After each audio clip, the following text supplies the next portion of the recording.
All right. Hey, all right. So I'm very, very fortunate to be talking to Tu Mullins at My Mortgage today, and we are talking about condos. I'm going to do a whole series here on condos because it's important, and the condos are changing right now in the state of Florida. So we're lucky. Tu's going to talk to me about condo lending right now. Yeah. So thank you so much for doing this, too. I really appreciate your time. No problem. Thanks for getting together with me again to do it. Yeah. So, all right. So let's talk about the types of financing we have available for condos and kind of what that Okay. means. Yeah, definitely. So you've got some options, right? You want to go purchase a condo. What it comes back to a lot of the time and where it starts is really going to always be with occupancy, right? And what's going on there. So are you buying a condo to live there? Are you buying a condo as a secondary residence to live sometime, just not all the time, not a permanent residence? Or are you purchasing a condo that you have zero intentions on ever living in? It's going to be an investment property from the start. So there's ways to finance regardless of what the occupancy is going to be, but that's where it starts. So for owner occupied, you want to look at conventional options. We can also look at VA options for military, active duty, and veterans. And you can also look at FHA as well. So those options are all available. And then it's like, okay, from there, what's going to be our best bet and what's available? So then what we Well, want those to, right, and those options are kind of available. We are in Northeast Florida and we are in Florida, so a lot of our condos aren't going to fit the mold to be an FHA or VA qualified condo. right. Right? I mean, I'm more familiar with the FHA requirements. Not all of our condos are able to do that, and it is which is unfortunate because it's a first time home buyer purchase price point, but it's not necessarily a good fit for a first time home buyer FHA mortgage. All the time. True. Very, very, very true. So yeah, the lender is going to look at, the condo project in question, and that's kind of the next step. So it's going to be a matter of what fits for what investor, and the investors have different guidelines that they're looking for in terms of saying that, yes, we can lend on a unit in this project. So when we start, I would say if you want to just to really be general, and when you think of the path of least resistance in obtaining financing for a condo, typically conventional is gonna be the best bet more times than not. And there's flexibility there with conventional because that means that you can purchase it as an owner occupied property or second home or an investment property. So if you're in any one of those boats, that's not a bad way to pursue. And so what we look at is to see if the project has already or recently been approved or is currently approved for lending with the conventional loan entities, Fannie Mae and Freddie Mac. That was gonna be my question: is what do you mean by if it's been approved? Who's approving it? Fannie Yeah, Mae and who's Freddie Mac. approving Yeah. it, right? So that just means that, that Fannie Mae's got this project in their database to say, we've looked at this and it meets the criteria that we need from an investor standpoint to be able to back a loan that's written on a unit. And that's where it starts. So, so that's kind of what you're working to, I guess, and how you get there is kind of the work involved. So the work involved is meaning that, let's just assume, and this is the case often, that we want to look to see if a condo project's already approved. We look and come to find out it's not. So where do we go from there? So it's not approved. That means that we need to seek approval. And so there we are. So we've got someone now under contract purchasing a home on a unit that appears that, on the surface level would meet the guidelines. However, it's currently not approved. So we've got to pursue a conventional condo approval. The way that we do that is that we want to reach out to the association. The condo association have a really solid point of contact there in place that we can get in touch with to not just talk to and communicate with, but also to obtain documentation. We need to look to basically have a document completed that's called a condo questionnaire that's going to go over a lot of the general and more specific info about the project, starting with the name, the tax ID, the location, the number of units, the date that it was built.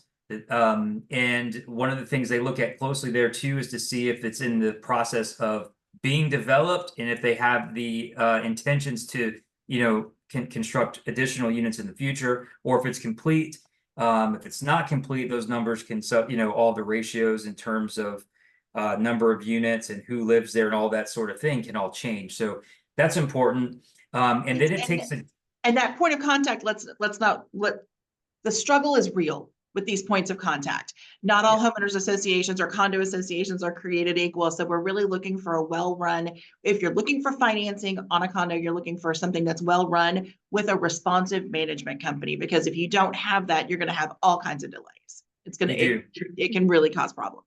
Yeah, and you kind of it seems like you're either dealing with one end or the other on that, where you're reaching out and they've kind of got it all together, they've got their documents in order, they have everything ready to go and they're used to this, or you may be struggling to find a contact info, or you may take a deeper look and realize that the management company that you thought was responsible for this had recently changed, and that's not uncommon. It's also not uncommon to get in contact with these folks and realize that they're in the process of changing management companies. We have that happen. And that's happening a lot these days. Yes. That's a regular occurrence to have happen.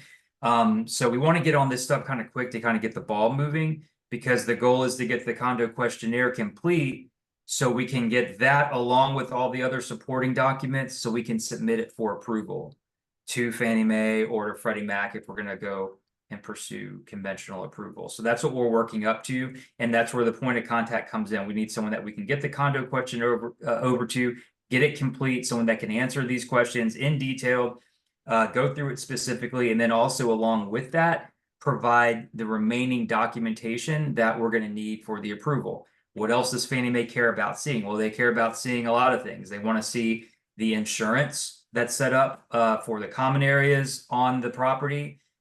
They want to know how much those insurance premiums are. They want to know what they cover specifically. They want to know the deductible. Yeah, the deductible that they're going to have to pay. They're going to want to know more of the financials of the association, which is going to include the entire budget. They're going to want to look very closely at that, which goes in detail about everything, every cent that's going to come in and out of their hands throughout the course of the year. They're looking at the makeup of the residency very closely. They're looking at who owns these units. Are they owned by owner occupants, people that live there? Are they, and how many units are owned that way? How many are, non-owner occupied or rental units? How many are subject secondary residences? We want to get really specific on that so they can calculate the ratios and see if that's going to pass for what they're looking for, depending on where we're sending it. And that can make a huge difference in how much of a down payment you have to make. If it's largely owner occupied, you're going to have a smaller, you're going to require a smaller down payment than if it's largely investor occupied. Right. Yeah. So our goal is getting to a point to where we can say, yes, we can get this approved for conventional. And when you're there, then you have the benefit of being able to fall back on the agency guidelines of whatever that requirement is for down payment for an owner occupant, whether it's a first time buyer and they can purchase with a 3% down payment, or a non first time owner occupied buyer, so they can buy with 5% down. And sometimes, and this is why you want to get really specific with the questionnaires.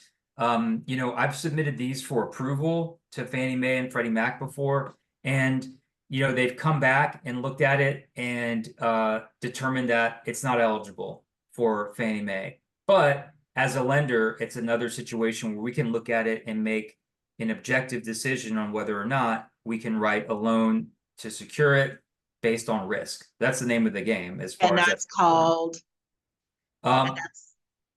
What's the term for that? Well, it essentially would be non-warrantable. Is what you would consider that. And a non-warrantable condo just basically means that a loan, or I'm sorry, not a loan, but maybe a condo project itself isn't currently approved for Fannie Mae or Freddie Mac or some sort of conventional loan approval, or any other government entity like VA or FHA or USDA either.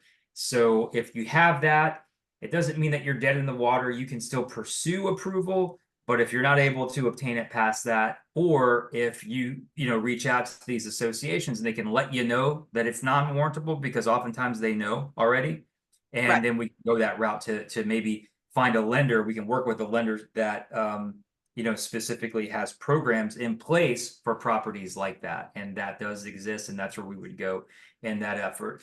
But you can save some time in that too. And I've had it where the lender comes back and they're like, Fannie Mae said no, but we'll actually we can actually do a loan on this if you're able to make the loan under these terms. For example, a 20% down payment, your credit score is already where we would ask it to be, and your debt to income ratios fit in the box that we would need them to be.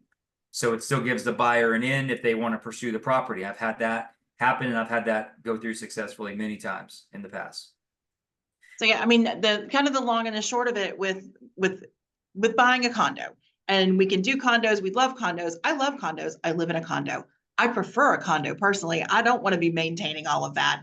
But Yeah. not only are you going through the loan approval for yourself, but you're going through loan approval for the property, where that's a little bit different than if you're buying a single family home or a townhome. And Completely. we'll get it. I'm going Yes. to get into at some point in these videos what the difference between a townhome and a condo is, because I know there's lots of people that don't really understand that too. Yeah, and there's a big difference for that. So when if we go down the avenue where we're seeking a conventional condo approval and we obtain that from Fannie Mae or Freddie Mac, then we've got that documented. And those approvals, they are seemingly right now lasting about 6 months. So during Right. that time, if we have other contracts that come in or other units that we're trying to finance, we can, go that route and take that step out of the process Which is because we've huge. already got the approval, which is very nice. Yeah. Oh, for sure. So you can, the Yeah. point is, if it doesn't fit those guidelines, you can lend on what's called a non-warrantable condo. And that meaning that Fannie and Freddie won't warrant, that they're not going to back that loan, but that's okay because the bank might do it anyway.